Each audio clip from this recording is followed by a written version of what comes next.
नमस्कार, Sujas special report में आपका स्वागत है। मैं हूं आपके साथ अश्विनी सरोही।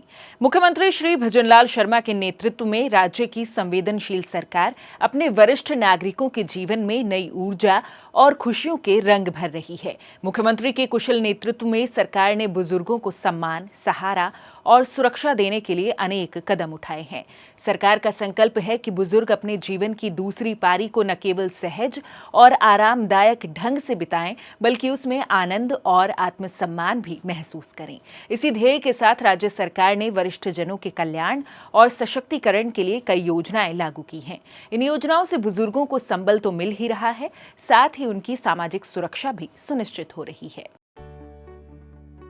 बुजुर्गों को जीवन के आखिरी पड़ाव में पोषण, स्वास्थ्य और आवास के साथ ही समुचित देखभाल की भी आवश्यकता होती है। इसी बात को ध्यान में रखते हुए बेसहारा और परित्यक्त बुजुर्गों को वृद्धाश्रम के माध्यम से सामाजिक सुरक्षा प्रदान की जा रही है। वर्तमान में प्रदेश में 63 वृद्धाश्रम संचालित हो रहे हैं, जिनमें से 44 राज्य सरकार और 19 केंद्र सरकार द्वारा संचालित किए जा रहे हैं। मुख्यमंत्री श्री भजनलाल शर्मा के नेतृत्व में राज्य की वर्तमान सरकार ने 60 वर्ष से अधिक आयु के पुरुषों और 55 वर्ष से अधिक आयु की महिलाओं के लिए 10 भक्त श्रवण कुमार कल्याण सेवा आश्रम शुरू करवाए हैं। इन डे केयर सेंटर्स पर बुजुर्गों को चिकित्सा, प्रौढ़ शिक्षा, अल्पाहार के साथ ही उनकी धार्मिक भावनाओं को ध्यान रखते हुए प्रवचन और धार्मिक भ्रमण की सुविधा उपलब्ध कराई जा रही है। साथ ही उनके मनोरंजन के लिए पत्र पत्रिकाओं की भी व्यवस्था की गई है। राज्य सरकार ने इस बात का पूरा ध्यान रखा है कि बुजुर्गों को उनके परिजनों द्वारा उपेक्षित न किया जाए। इसके लिए माता पिता और वरिष्ठ नागरिकों का भरण पोषण अधिनियम को सख्ती से लागू किया गया है। इसके अंतर्गत प्रत्येक उपखंड स्तर पर अधिकरण और हर जिले में अपीलीय अधिकरण गठित किए गए हैं। संपत्ति से जुड़े विवादों और बुजुर्गों की सुरक्षा के लिए जिला प्रशासन को स्पष्ट दिशा निर्देश दिए गए हैं। मुख्यमंत्री श्री भजनलाल शर्मा का मानना है कि वरिष्ठ नागरिक केवल परिवार ही नहीं, बल्कि समाज और राष्ट्र की भी धरोहर हैं। उनकी देखभाल और सम्मान पूरे समाज का दायित्व है। राज्य में बेघर और असहाय निराश्रित वृद्धजनों व्यक्तियों के लिए 45 पुनर्वास गृह स्थापित किए गए हैं। इनमें आवास,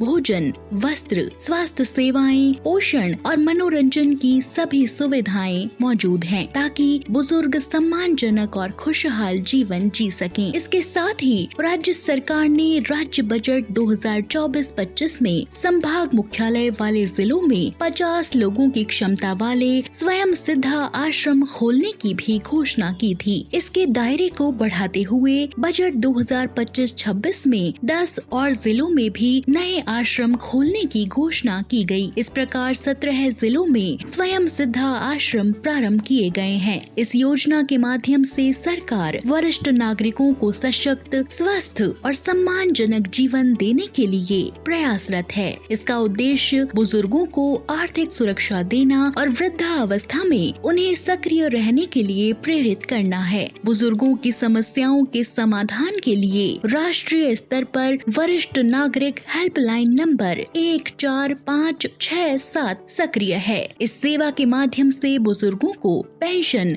स्वास्थ्य सेवाओं जैसे विषयों पर मुफ्त जानकारी देने के साथ ही आवश्यकता पड़ने पर कानूनी सहायता और मार्गदर्शन भी दिया जा रहा है।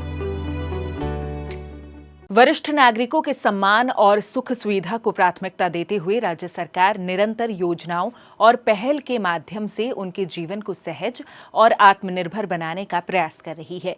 मुख्यमंत्री श्री भजनलाल शर्मा के नेतृत्व में प्रदेश में बुजुर्गों के लिए संवेदनशील, सुरक्षित और खुशहाल वातावरण तैयार किया जा रहा है, जिसमें वे गरिमा और आत्मविश्वास के साथ जीवन व्यतीत कर सकें। यही कारण है कि राज्य सरकार बुजुर्गों को राहत और संबल देने में निरंतर अग्रसर है। संवेदनशीलता, सहानुभूति और सम्मान की ये नीति ही राज्य सरकार को बुजुर्गों का सच्चा संरक्षक बनाती है। सुजस स्पेशल रिपोर्ट में फिलहाल के लिए इतना ही। फिर होगी आपसे मुलाकात, तब तक के लिए नमस्कार।